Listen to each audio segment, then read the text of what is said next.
Today, we're really diving into something quite specific, the intersection of personal crisis and, well, unconventional healing approaches.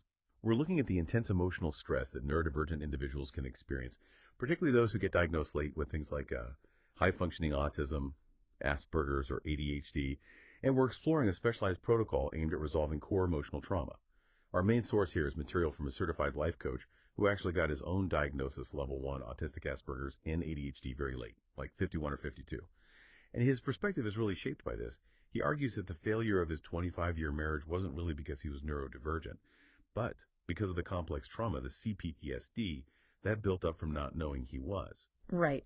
And that lack of awareness, it really sets the stage for, well, for a lot of difficulty. So our mission today for you listening is to try and understand if there's a physiological difference in how trauma hits neurodivergent people.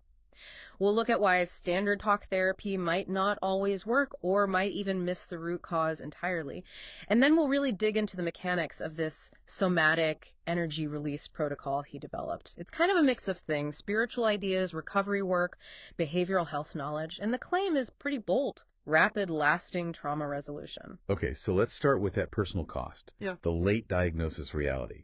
He really emphasizes that because no one knew why he was the way he was. Yeah. You know, sensory issues, communication differences, all those things just got seen as character flaws or like he was doing it on purpose. Yeah, and that misunderstanding just fuels conflict, doesn't it? Exactly. It fueled arguments, compounded the trauma, and ultimately, he feels, led to the marriage ending. And importantly, this isn't just one person's story. He highlights that this pattern late diagnosis, high-functioning autism, often leads to some really devastating outcomes later on. We're talking losing families, jobs, connections with kids, sometimes ending up quite isolated, depressed. It's a kind of cumulative burden. A cumulative trauma. Precisely. Okay. And to really drive home how severe this can get, the source material cites a statistic that's, well, it's deeply concerning.